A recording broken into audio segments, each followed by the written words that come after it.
70-year-old Rameshji watches as his ancestral home, a place of analog memories and hand-cranked tools, violently collapses under the weight of an excavator. Standing with him is his grandson, 12-year-old Arav. Deep within the foundation, they find an iron box that hasn't seen the light of day for a century. It's secured by an antique locking mechanism, so intricate it looks more like a mechanical puzzle than a lock. Breaking into a container like this usually reveals old property deeds, or perhaps a handful of gold coins left behind by a great-grandfather. But as the lid opens, they find a piece of velvet cloth protecting a sleek, ultra-advanced smartphone. It has no buttons and a screen that seems to swallow the light, a device from a different century. This creates a physical paradox. An object from the distant future was somehow buried beneath 100 years of the past. The device is physically perfect, but it is effectively a brick. It has no branding, the battery is dead, and it lacks any charging port recognizable to modern technology. Arav is used to digital solutions being instant, but here his modern cables are useless. He's holding the most advanced technology on Earth, yet he can't even turn it on. They realize that to see what's inside this future puzzle, they have to stop looking for a digital fix and find an analog answer.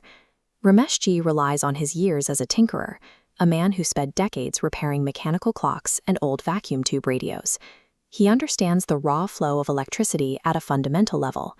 He builds a makeshift charger using a grandfather clock. As the pendulum swings, its kinetic energy is captured and traveling through coiled copper lines, where it's converted into electricity at a crude terminal. This raw, manual power surge bridges a 100-year gap. The futuristic device sparks to life, its screen glowing brightly against the rusted copper wires.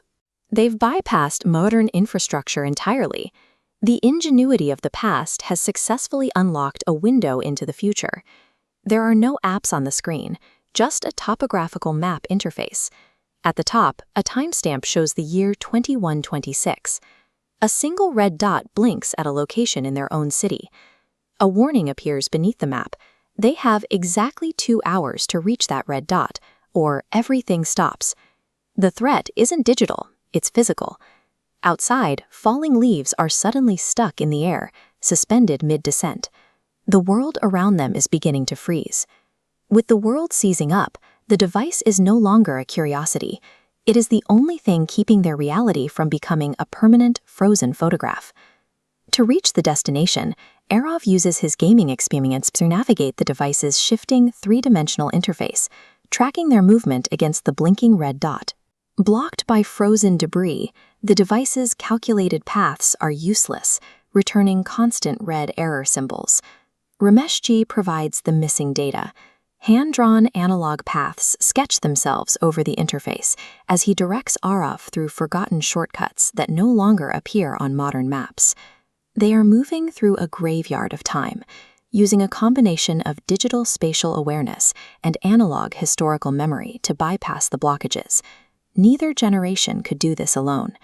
Moving through the freeze requires a complete synthesis of the boy's tech fluency and the old man's history. They reach the city's oldest clock tower, rising above a silent world. Below, cars are stopped mid-motion, and pedestrians are frozen like statues. Inside the tower's mechanical room, among the massive brass gears, they find a slot. It is modern, precisely cut, and exactly the size of the phone. A message flashes on the screen. To restart the flow of time, the device must be inserted into the clockwork and left there forever. Arav hesitates. He's already imagining the wealth and fame he could claim by keeping this miracle. To save the city, he has to walk away from those dreams and return to his ordinary life. He looks at the silent city and his grandfather, whose breath is beginning to mist in the frozen air. He realizes that a piece of the future is worthless if there is no one left in the present to share it with.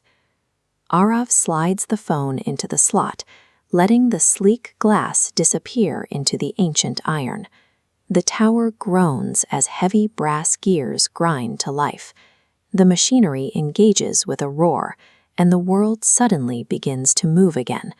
The phone has vanished, but a small wooden drawer in the clockwork opens. Inside is a handwritten note. "Thanks for saving the future. Forget the screen.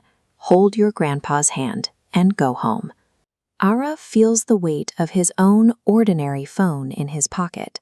He ignores it, reaching out instead to take Rameshji's hand as they begin their walk back down the stairs. In the end, it wasn't the device that saved them. The world moved forward because a boy from one century and a man from another found a way to bridge the gap between them.